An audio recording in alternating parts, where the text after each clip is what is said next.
हर महीने हर क्लास में नए नए बदलाव, नई पॉलिसीज़, नई एक्सपेक्टेशंस, नए नए रूल्स डाल दिए जाते हैं। लेकिन इसका सबसे ज़्यादा असर जिस पर पड़ रहा है वो ना ही पेरेंट्स हैं ना ही बच्चे हैं। जी हाँ, मैं मानती हूँ वो बच्चे भी हैं, पेरेंट्स भी हैं, पर जो सबसे ज़्यादा असर पड़ रहा है वो हमारी बेचारी टीचर्स पर। जी हाँ, टीचर को ना हर बार कह दिया जाता है कि यार तुम अपने आप को अपग्रेड करो, अपडेट करो, अडेप्ट करो, अडॉप्ट करो।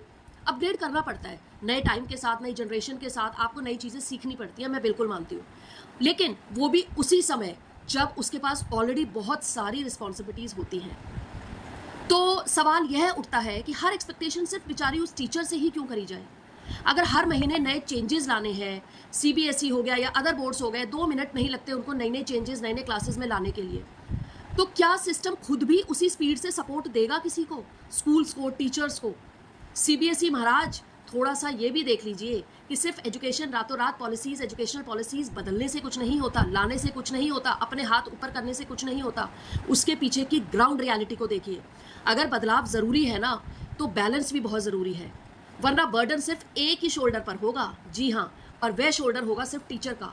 अगर आप नई पॉलिसीज़ लाते हैं, जैसा कि आपने अब लैंग्वेज फार्मूला ला दिया, जैसे कि आपने स्किल बेस्ड एजुकेशन ला दिए, जैसे कि आप हर बार बोलते हैं आपके स्कूल में ये लैब्स होनी चाहिए, आपके स्कूल में वो लैब्स होनी चाहिए। भाई साहब, कहाँ से लाएंगे?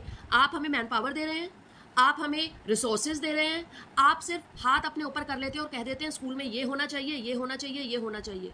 क्या आपने कभी ये चीज़ सोची है कि ये सारा बर्डन हम टीचर्स के ऊपर आता है? टीचर सुबह अटेंडेंस से लेकर रात को जब अपना फाइलों का काम कर रही होती है, उस टाइम आप आते हैं ये देखने, या हमारे घर के काम करने, या हमारे बच्चे मैनेज करने, या किस तरह से हम स्ट्रगल करते हैं डेली बेसिस पे with a smiling face. Yes, with a smiling face.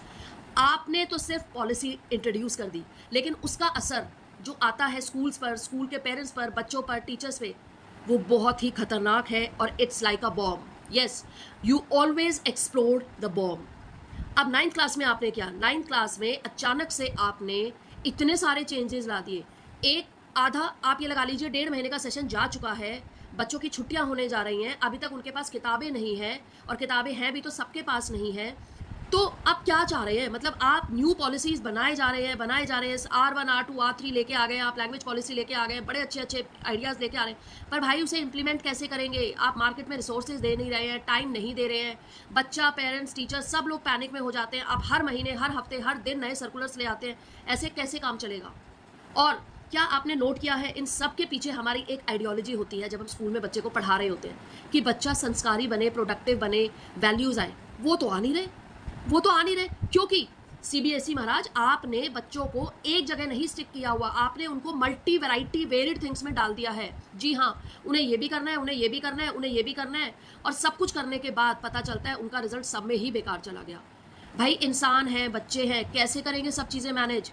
चाहे हम बच्चों की बात करें, चाहे टीचर्स की। टीचर रातों रात आप पॉलिसीज बदल देते हैं, टीचर को अगले दिन का मैसेज होता है कि आज आपको ये कराना है, ये कराना है, ये कराना है, इस तरह से कराना है, और नहीं करा पाए तो आप टिक नहीं पाओगे टीचिंग में। ये क्या तरीका है? आपने तो बहुत अच्छे से चीज़ें इंट्रोड्यूस कर दी, इतनी पॉलिसीज तो मेरे पास भी है कि मैं भी नए नए इनोवेटिव आइडियाज़ ला दूँ, मगर see the ground reality mister, see the ground reality.